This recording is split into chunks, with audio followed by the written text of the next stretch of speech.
Hello guys, welcome back to our YouTube channel. ഇന്ന് നമ്മൾ ചെയ്യാൻ പോകുന്നത് കൊത്തു പൊറോട്ടയും ബീഫുമാണ് ഇന്നത്തെ സ്പെഷ്യൽ.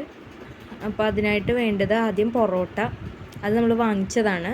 പിന്നെ അതിലേക്ക് ഒരു ചീനച്ചട്ടി എടുക്കുക. പിന്നെ അതിലേക്ക് വെളിച്ചെണ്ണ ഒഴിച്ചു. പിന്നെ അതിലേക്ക് മുട്ട ആഡ് ചെയ്തു, കുറച്ച് ഉപ്പും ആഡ് ചെയ്തു ആവശ്യാനുസരണം. പിന്നെ ജിഞ്ചർ ഗാർലിക് പേസ്റ്റ് അതും ആഡ് ചെയ്തു. പിന്നെ അതിന് ശേഷം പച്ചമുളക് ആഡ് ചെയ്തു. പിന്നെ സവോള ചെറുതായിട്ട് അരിഞ്ഞത് അതും ആഡ് ചെയ്തു.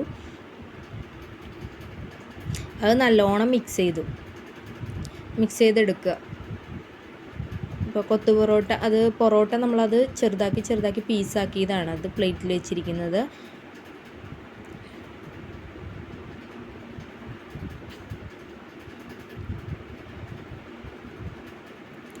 പിന്നെ നമ്മൾ ബീഫ് നമ്മൾ നേരത്തെ ഉണ്ടാക്കി വെച്ചിട്ടുണ്ടായിരുന്നു, അത് നമ്മൾ അതിലേക്ക് ആഡ് ചെയ്യുകയാണ്.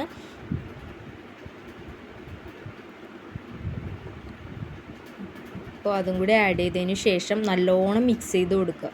മിക്സ് ചെയ്യുന്നതിനനുസരിച്ച് നല്ലോണം അതിൻ്റെ ഗ്രേവിയും അതിൻ്റെ ഫ്ലേവറും എല്ലാം കൂടി അതിനകത്തേക്ക് നല്ല സെറ്റായിട്ട് വരും.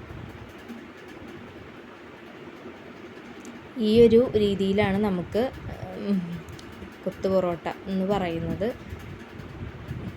നല്ല ടേസ്റ്റി ആയിട്ടുള്ളൊരു സംഭവമാണിത്. എല്ലാവരും മസ്റ്റ് ട്രൈ ചെയ്ത് നോക്കണം.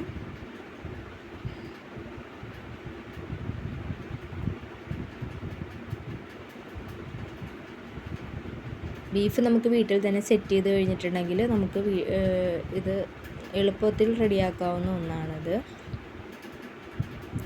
നല്ല ടേസ്റ്റാണ്. കഴിക്കാത്തവരുണ്ടെങ്കിൽ തീർച്ചയായും ഇത് ഉണ്ടാക്കി നോക്കേണ്ടതാണ്. വളരെ ടേസ്റ്റി ആയിട്ടുള്ള ഒന്നാണ്. വീഡിയോ ഇഷ്ടമായെങ്കിൽ ലൈക്ക് ചെയ്യുക, ഷെയർ ചെയ്യുക, സബ്സ്ക്രൈബ് ചെയ്യുക. Thank you all.